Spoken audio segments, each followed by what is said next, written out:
మొన్నటి రోజు నాతో తిరిగేటువంటి పిల్లలకి జరిగినటువంటి అన్యాయం మీద నెల్లూరు రూరల్ ఎమ్మెల్యే కోటమిరెడ్డి శ్రీధర్ రెడ్డి చేస్తున్నటువంటి దాష్టికం మీద నిన్నటి రోజున నగర మేయర్ శ్రవంతి గారు నేను విలేకరుల సమావేశం నిర్వహించి ఒక గిరిజన బిడ్డకి జరుగుతున్నటువంటి అన్యాయం మీద మాట్లాడటం జరిగింది. అయితే ఈ సందర్భంగా కొంతమంది చేత శ్రీధర్ రెడ్డి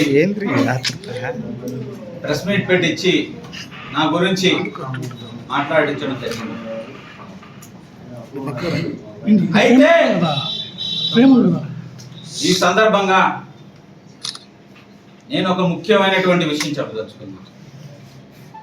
నేను నిన్న పెట్టినటువంటి ప్రెస్ మీట్ చూసి ఆనందపడిన వాళ్ళలో మొట్టమొదటి వ్యక్తి నిన్న నా మీద ప్రెస్ మీట్ పెట్టి మాట్లాడినటువంటి వ్యక్తి నా కంచం మంచం తమ్ముడు అని చెప్పి ఈ సందర్భంగా చెప్తా ఉన్నా. నిన్న నీ కుటుంబంతో కలిసి నేను పెట్టినటువంటి ప్రెస్ మీట్ మొత్తం చూసి ఆనందపడ్డావా లేదా అని అడుగుతా ఉన్నా. నా కంచం మంచం తమ్ముడిని ఆనందపడ్డావా లేదా అని అడుగుతా ఉన్నా. ఒకటి ముఖ్యమైనటువంటి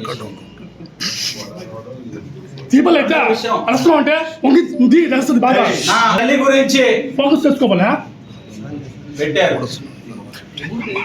నిజమే కొన్ని. అయితే నేను వారికి ధన్యవాదాలు తెలియజేస్తా ఉన్నా. నా తమ్ముడు కంచం మంచం తమ్ముడికి ఆ మాటలు విన్న తర్వాత నాకు చాలా బాధేసింది. వాస్తవానికి నా తల్లిదండ్రులకి నేను కొడుగ్గా ఏమీ చేయలేకపోయా. ఒకటే చెప్తున్నా, వారికి అంత అవసరం కూడా లేదు. వాళ్ళు చాలా స్థిమితంగా ఉంటారు. వారి జీవన విధానం వేరు, నా రాజకీయ జీవన విధానం వేరు. ఆ విషయాల కాడే మాకు కొంచెం చిన్న చిన్న సమస్యలు ఉన్నాయి, అవి పెద్ద సమస్యలు. అయితే ఈ విషయం అంతా ఎలా బయటకు వచ్చిందంటే, కార్పొరేషన్ ఎలక్షన్ సమయంలో నేను అప్పటికే నా తల్లి రాజకీయాలు మన వద్దరా అని చెప్పి నన్ను విభేదించేది. ఇప్పటి నుంచి కాదు, ఎప్పటి నుంచో. అయితే కార్పొరేషన్ ఎలక్షన్ సమయంలో నాకు ఒక అవకాశం వచ్చింది అని చెప్పి నా తల్లితో అప్పటికే చిన్న చిన్న సమస్యలు ఉన్నప్పటికీ నేను వెళ్ళి అడగగానే 5 నిమిషాల సమయం అంతే. నేను వెళ్ళి అడగగానే నాకు ఖర్చులకు డబ్బులు కావాలమ్మా, ఇలాగ నాకు అవకాశం వచ్చింది. వాళ్ళకి ఇష్టం లేదు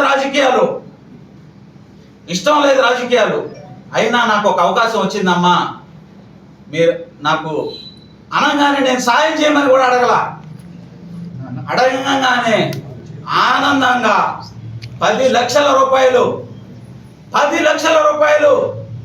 ఎక్కడ తెచ్చిందో, ఎన్ని బాధలు పడిందో నాకు తెలియదు. తెచ్చి నా చేతిలో పెట్టింది. అది నా తల్లి ప్రేమ. ఆ 10 లక్షల రూపాయలు ఈ శ్రీధర్ రెడ్డి దాష్టికానికే తగలబెట్టాను నేను. నా స్నేహితులు ఇచ్చారు ఇంకా కొంత. ఆ మొత్తం తెచ్చి శ్రీధర్ రెడ్డి దాష్టికానికే తగలబెట్టా. నేను యునానిమస్ గా గెలిచా. ఆ డబ్బులు ఏమయ్యాయని అడుగుతా ఉన్నా. నా తల్లి ప్రేమతో ఇచ్చింది. ఏమి చేసి ఇచ్చిందో, అప్పులు తెచ్చి ఇచ్చిందో నాకు తెలియదు. అయితే తరువాత జరుగుతున్న క్రమంలో నేను మేయర్ అయిన తర్వాత యాడ్లకు అని చెప్పి రకరకాలుగా ఖర్చులకు అని చెప్పి నాకు చాలా డబ్బులు ఇచ్చింది. మళ్ళీ కూడా ఇచ్చిన తర్వాత కొద్ది రోజులు, దాదాపు 1 సంవత్సర కాలం జరిగిన తర్వాత, అయ్యా అప్పులు వాళ్ళు అడుగుతా ఉన్నారు, ఏదన్నా ఉంటే ఇస్తే వాళ్ళకి ఇబ్బంది లేకుండా ఈ రాక్షసుడి దగ్గర కోటమిరెడ్డి శ్రీధర్ రెడ్డి దగ్గర గీత దాటితే మాట్లాడాలంటే ఆంక్షలు, నేను ఏమీ చేయలేని పరిస్థితి. అనేక సార్లు నా తల్లి నన్ను అడిగింది, ఇబ్బంది పడతా ఉన్నాను, నువ్వు ఇంకా దాని తర్వాత ఎట్లా జరుగుతుందో అందరికీ దాదాపుగా అవగాహన ఉంటుంది, ప్రతి ఒక్కరికి కూడా, నెల్లూరు నగర ప్రజలందరికీ కూడా. ఇంకా నన్ను బాగా ఒత్తిడి చేయడం జరిగింది ఆ విషయాన్ని. నా దగ్గర ఏం రూపాయి లేదు, స్నేహితులు ఇచ్చిన డబ్బులు, మా తల్లి నా మీద, నా బిడ్డ డెవలప్ అవుతాడు అని ఇష్టం లేకపోయినా రాజకీయాలు ఇచ్చినటువంటి డబ్బులతో ఈ దాష్టికానికి తగలబెట్టా. అయితే నేను అనుకుంటున్నా, నిన్న మీరు చేసిన పని నాకు మంచి జరుగుతుందని భావిస్తున్నా. రాత్రి అంతా ఆలోచించా. నా తల్లి ఈరోజు 10 లక్షలు కాదు, నేను బడికి పోతుంటే 30 సంవత్సరాల క్రితం విషయం చెప్తున్నా. నేను ప్రతిరోజు 1 రూపాయి ఇచ్చేది.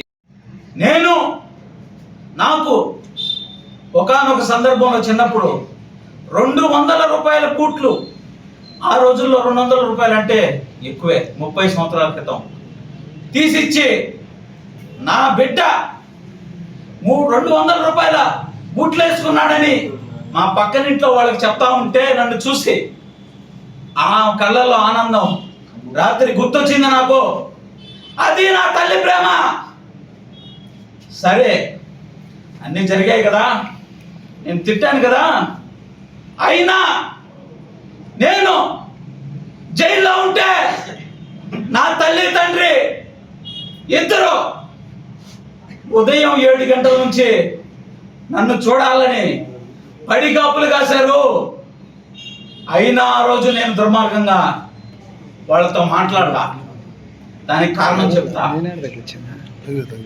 మాట్లాడలా వాళ్ళతో. అది నా తల్లిదండ్రుల ప్రేమ. మా సామాన్య కుటుంబాల్లో ప్రేమ అటుంటది శ్రీధర్ రెడ్డి. మా సామాన్యుల కుటుంబాల్లో ప్రేమ అభిమానాలు అటుంటాయి అని చెప్తా ఉన్నా. ఈరోజు మీరు చేసింది మంచి పని.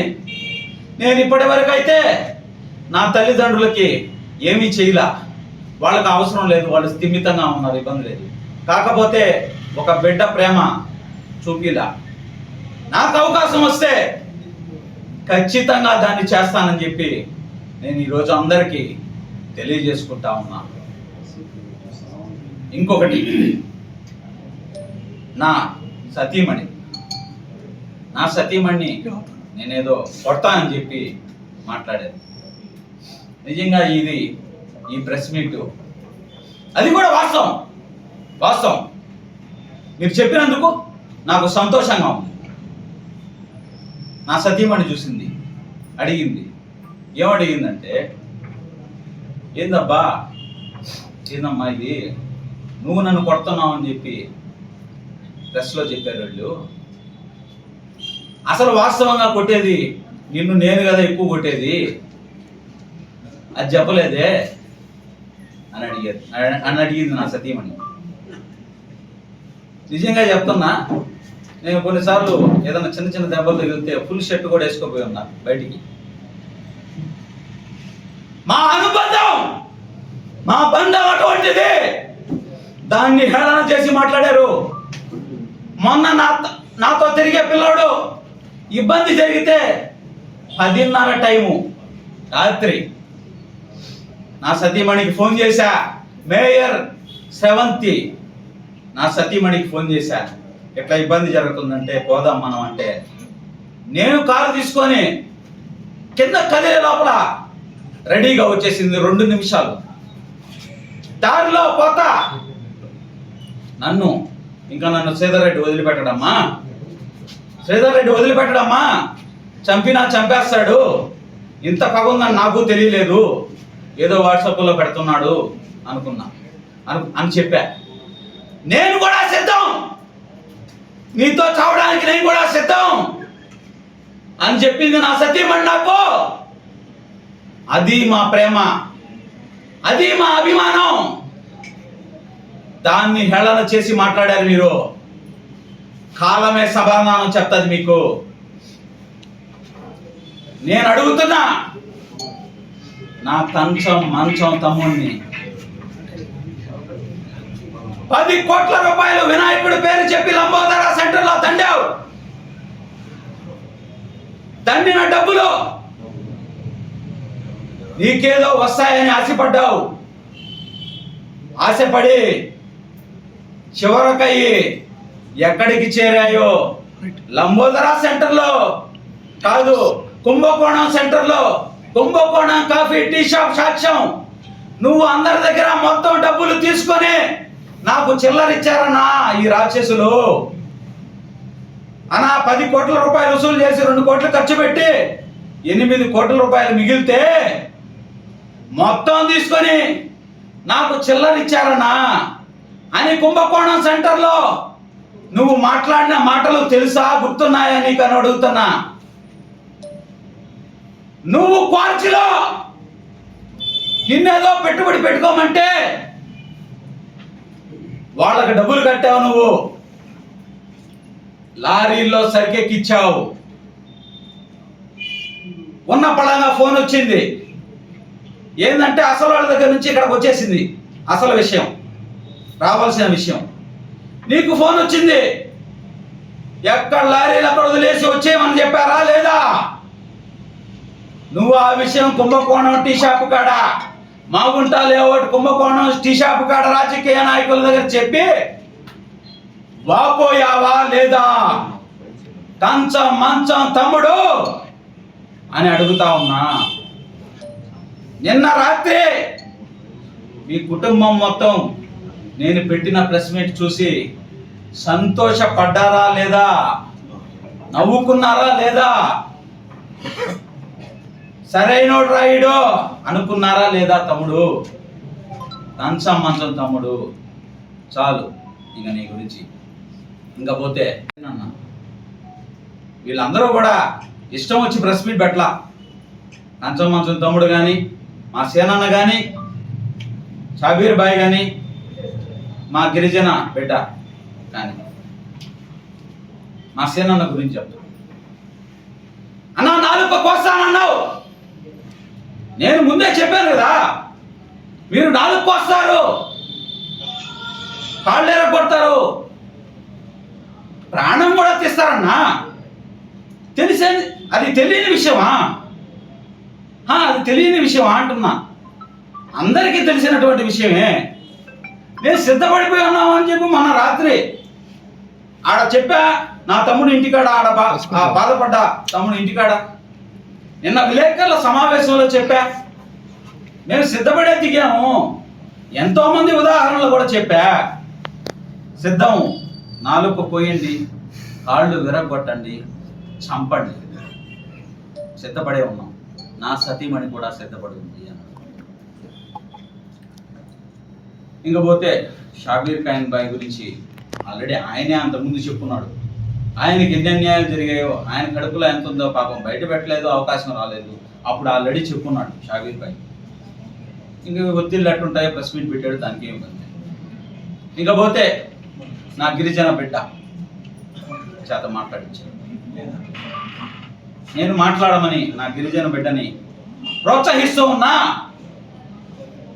ఎందుకంటే రాజరాజేశ్వరి గుడిలో తన సభ్యురాలు ఏ రోజు విలేకరుల సమావేశం పెట్టలేదే, అవకాశం రాలేదే. నా వల్ల నా గిరిజన బిడ్డకు మాట్లాడే అవకాశం వచ్చింది. ఒక నాయకురాలుగా నువ్వు తయారవు తల్లి, నువ్వు ఒక నాయకురాలుగా తయారవ్వాలని చెప్పి నేను మనస్ఫూర్తిగా నేను కోటమిరెడ్డి శ్రీధర్ రెడ్డి గారిని అడుగుతా ఉన్నా. మీరు మొన్న ఎన్నికల ఎలక్షన్ అయిపోయిన తర్వాత ప్రెస్ మీట్ పెట్టారు. నా కుటుంబం గురించి ఎన్నో మాట్లాడారు, అన్ని మాట్లాడారు, ఇన్ని మాట్లాడారు, ఎవరెవరో మాట్లాడారని చెప్పి విలేకరుల సమావేశంలో చెప్పారా లేదా? శ్రీధర్ రెడ్డి చెప్పారా లేదా? ఆ విజ్ఞత మీకుంటే కుటుంబం గురించి ఎవరు మాట్లాడకూడదని విజ్ఞత మీకుంటే ఈరోజు మీరు ఎలా మాట్లాడిచ్చారు అని అడుగుతా ఉన్నా. నేను మాట్లాడమంటారా? మీ గురించి, మీ సోదరుడు గిరిధర్ రెడ్డి గురించి, మీ గురించే మాట్లాడాలి. మా అక్క శ్రీధర్ రెడ్డి గారి సతీమణి కానీ, వాళ్ళ బిడ్డలు కానీ, గిరిధర్ రెడ్డి గారి సతీమణి కానీ, వాళ్ళ బిడ్డలు కానీ మంచివాళ్ళు. వాళ్ళు ఎప్పుడు బయటికి వచ్చేవాళ్ళు కాదు. ఏదైనా కార్యక్రమాలు ఉంటే వెళ్తారు, అందరితో బాగుంటారు. వాళ్ళ గురించి మాట్లాడే అర్హత కూడా నాకు లేదు. నీ దాష్టికం గురించే నా పోరాటం, నీ దాష్టికం గురించే మాట్లాడతా. కానీ అవి ఇంకా ఉన్నాయి. బెంగళూరు నుంచే, బెంగళూరులో నువ్వు పరిగెత్తింది కారులో, అన్ని విషయాలు వివరంగా చెప్తా. ఈ సందర్భంగా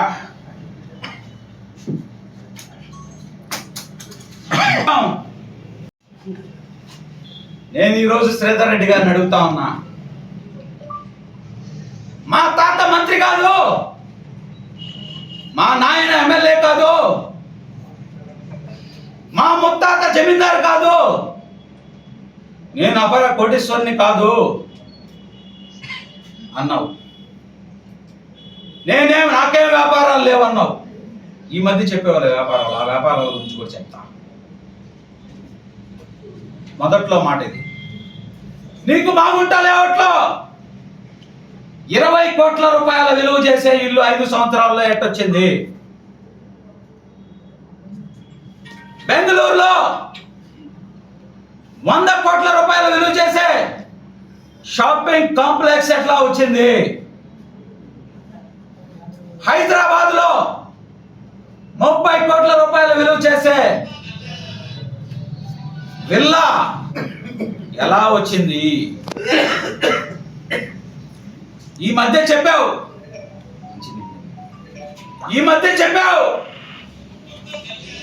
నాకేదో వ్యాపారాలు ఉన్నాయి, ఆ వ్యాపారాలు చేస్తా ఉన్నా అని కొంతమంది తెలుగుదేశం పార్టీ నాయకులు అంతకుముందు అడిగారు. ఈ మధ్య కొంతమంది అడిగినప్పుడు దానికి నాకు వ్యాపారాలు ఉన్నాయి అని చెప్పి సమాధానం ఇచ్చావు. Pothan Pratap Reddy real estate don. ఆయన వెంచరేసి ఎక్కడైతే ప్రభుత్వ భూములు ఉన్నాయో అక్కడ డాట్ పెడతాడు. దాని చుట్టుపక్కల ఆ డాట్ పెట్టిన కాడ ఒక 20 ఎకరాలు ఎవరితో ఒకరిది కొంటారు. దాని చుట్టుపక్కల ఎన్నో ఎకరాలు భూములు ఉంటాయి. ఆ భూములు మొత్తం అధికారులతో కలిసి రూరల్ ఎమ్మెల్యే కోటమిరెడ్డి శ్రీధర్ రెడ్డి పోతన్ ప్రతాప్ రెడ్డికి అప్పచెప్తాడు. ఆయన దాన్ని 20 ఎకరాల లేఅవుట్, 60 ఎకరాల లేఅవుట్, 100 ఎకరాల లేఅవుట్ అని చెప్పి ఇరిగేషన్ కాలువలు, అటవీ భూములు, రెవెన్యూ స్థలాలు అన్ని కలిపి లేఅవుట్ వేస్తాడు. లేఅవుట్ వేసి వాటిల్ని బిజినెస్ చేస్తాడు. ఇదే నీ వ్యాపారం శ్రీధర్ రెడ్డి, ఇదే నీ వ్యాపారం. నీ వ్యాపార రహస్యం ఇదే. అక్రమంగా రెవెన్యూ భూములు, అక్రమంగా ఇరిగేషన్ భూములు, అక్రమంగా దేవాదాయ శాఖ భూములు, అక్రమంగా మున్సిపల్ భూములు పోతన్ ప్రతాప్ రెడ్డికి అప్పచెప్పి 100 ఎకరాల్లో లేఅవుట్లలో దోచుకునేదే నీ వ్యాపారం అని చెప్తా ఉన్నా. నీ తమ్ముడు గిరిధర్ రెడ్డి ఒక బిల్డర్ ఉన్నాడు, ఆయన పేరు చెప్పదలుచుకోవాలా నేను. ఆ బిల్డర్ బిల్డింగులు కడతా ఉంటాడు. ఎన్ని బిల్డింగులు కడితే అన్ని ఫ్లాట్లు ఇలా రాసియాల. అదే నీ వ్యాపారం శ్రీధర్ రెడ్డి. దానికి మార్టిగేజీలు రిలీజ్ చేసింది గిరిధర్ రెడ్డి. అదే నీ వ్యాపారం శ్రీధర్ రెడ్డి. ఇంకా పోతే నిన్న ప్రెస్ మీట్ అయినప్పటి నుంచి నాకు కొన్ని వందల ఫోన్లు, మాదెందుకు చెప్పలేదు నువ్వు, మా విషయం ఎందుకు చెప్పలేదు నువ్వు అని నన్ను ఆక్రోశంతో వందల మంది నెల్లూరు నగర ప్రజలు, నెల్లూరు జిల్లా ప్రజలు, ఎంతోమంది విఘ్నులు, అమాయకులు కూడా కాదు పాపం, శ్రీధర్ రెడ్డి బాధితులు ఫోన్ల మీద ఫోన్లు చేస్తాం. వాళ్ళందరికీ అండగా ఉంటా నేను. నాకు పెద్ద శక్తి లేదు, అండగా ఉంటానని చెప్పే పదం కూడా ఎక్కువే. మీ ముందుంటా నేను. ఈ గిరిజన బిడ్డ మీకోసం పిడికలు బిగిస్తాడు. నాలుక కోస్తామన్నారు, కొయ్యొచ్చు, కాళ్ళు విరగొట్టొచ్చు, నా ప్రాణం కూడా తీయొచ్చు. ఈ పిడికలు మాత్రం ఏమీ చేయలేదని చెప్పి ఈ సందర్భంగా చెప్తా ఉన్నా. ఈ పిడికిల్ని, గిరిజన బిడ్డ పిడికిల్ని మాత్రం ఏం చేయలేదని చెప్తా ఉన్నా. భిక్ష పెట్టారు, రాజకీయ భిక్ష పెట్టారు అని మాట్లాడారు. వాస్తవం, నేను ఎక్కడా ఎప్పుడు కాదనలా. ఎందుకు పెట్టారు? కోట్ల రూపాయలు ఎవరో బ్యాగులు ఎత్తుకొస్తే వాళ్ళందరినీ కాదని నాకు పెట్టారు, నాకు ఇచ్చారు. వాస్తవం. ఎందుకు ఇచ్చారు? వాళ్ళకి ఇస్తే మనం సంతకం పెట్టమన్న దగ్గర పెట్టరు. ఈ సంతకం ఎందుకని అడుగుతారు. ఈ సంతకం నేను పెట్టంటారు. వీడైతే మన కాళ్ళ దగ్గర పడి ఉంటారు. వాస్తవం కాదా అని అడుగుతా ఉన్నా. నీ కుటుంబ విషయాలు మాట్లాడకూడదు అని మాట్లాడావు. ప్రెస్ మీట్ పెట్టినప్పుడు నా కుటుంబ విషయాలు మాట్లాడావు. ఈ గిరిజన బిడ్డని నా తల్లి క్రమశిక్షణతో పెంచింది. నీ దగ్గరికి నా తల్లి వచ్చింది. ఎందుకు వచ్చింది? ఆ రికార్డ్ ఎట్టొచ్చింది నీకు? నా బిడ్డ ఏదో నా మాట వినడం లేదయ్యా, నువ్వు పెద్ద మనిషివి, నువ్వు పెద్ద మనిషివి, నీ దగ్గర ఉన్నాడు ఆ పిల్లోడు, ఏదో నచ్చ చెప్పయ్యా అని చెప్పి నా పిచ్చి తల్లి తనకు తెలియదు, తనకు తెలియదు నీ రాజకీయ కుట్రలు తనకు తెలియదు. ఏదో సాయం చేసి నా బిడ్డని నా దారిలో పెట్టయ్యా అని అడిగింది. దాన్ని నువ్వు రాజకీయానికి వాడుకున్నావు. ఆ విషయం నాకు తల్లికి తెలియదు. నేను ఎన్నోసార్లు చెప్పాను ఆ తల్లికి, వాళ్ళు చేసే కుట్రల్లో నువ్వు భాగం అవుతున్నావు అని చెప్పి. తనకు తెలియదు. నా సతీమణి 2 నెలల క్రితం ప్రసవించింది.